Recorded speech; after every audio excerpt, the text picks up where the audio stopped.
Hi! Hello! For video, ito po ipaplex ko po sa inyo kung paano ko inaalagaan itong aking kalamansi. Ayan po yung aking kalamansi ngayon. Napakadami niya pong bulaklak. Ayan po. Yan o. Yung dahon niya ay hindi siya gaanong malago. Pero ang dami niya pong bulaklak ngayon. Kasi po pero ano lang yan po, ngayon lang po namulaklak kasi dapat yan ay tuloy-tuloy yung pamulaklak niya. Tumigil siya kasi hindi ko po siya nalagaan ilang buwan. Napabayaan ko siya dahil sa busy ako sa mga apo ko. Siyempre ngayon wala na yung trabaho yung aking anak na sa bahay na. Siya naman nag-aalaga ng kanyang mga anak. Kaya ayun, may time na ako para mag-alaga dito sa aking mga garden. Ayan po, paikot-ikutin ko po ang aking camera, makita niyan, dami talagang bulaklak niyan. May mga bunga pa siya pero ayan yung binunga niyo nung karang konti lang talaga. Ayan yung mga nahuli niyang bunga, konti na lang. Kasi po napabayaan ko po yan mga ka-grandma. Kinalkal ng kinalkal yung puno niya ng daga. Kaya ngayon tingnan mo kung anong ginawa ko. Hinarangan ko siya ng hinarangan ng mga ano dyan, screen. O kaya yan yung ihawan ko. Ano, kahit sa puno niya marami pong bulaklak yan. Kasi nagtaka ako, yan lang ang binulaklak niya, yung maliliit na yung nabunga. Oh.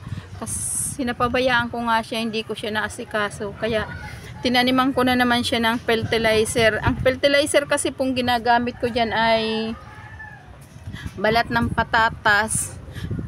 Yan ay dinidikdik ko yung balat ng patatas. Tapos inilalagay ko po dyan sa ilalim ng lupa. Kaya kinakalkal ng daga. Para mamunga siya ng madami.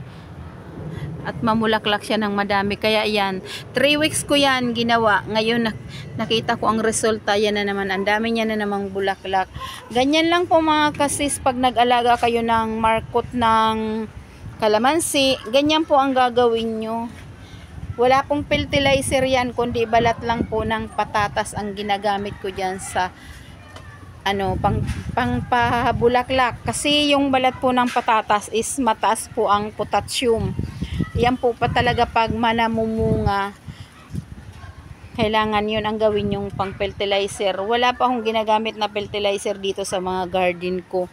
Yan, mga tae-tae lang, manok lang ang nilalagay ko dyan. Pero itong aking kalamansi, hindi ko po yan nilalagyan ng tae ng manok. Ayan lang talaga ay ano ng patatas, balat ng patatas. Dinidikdik ko. Tapos, tinatanim ko dyan siya sa puno. Kaya makita mo siya talagang nag-grow siya ngayon. Ang dami niyang bulaklak. Kaya kayo mga kasisi, sana may nakuha kayong aral sa pag-aalaga ng markot na kalamansi. Kasi mayroon po sa akin nagtatanong dyan, kikita nila yan, yung kalamansi daw niya ay walang bunga. Ipa-isa hanggang 5-10 lang daw. Ito talagang last year. Kasi po ito, pag nagbubunga po ito sa isang taon ay 3 beses. 3 beses po yan magbunga.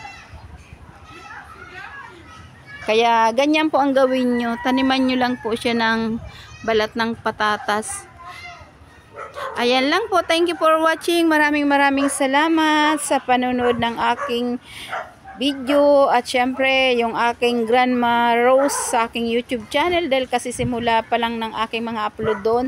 Sana supportahan nyo po mga ka-sis, mga ka-grandma.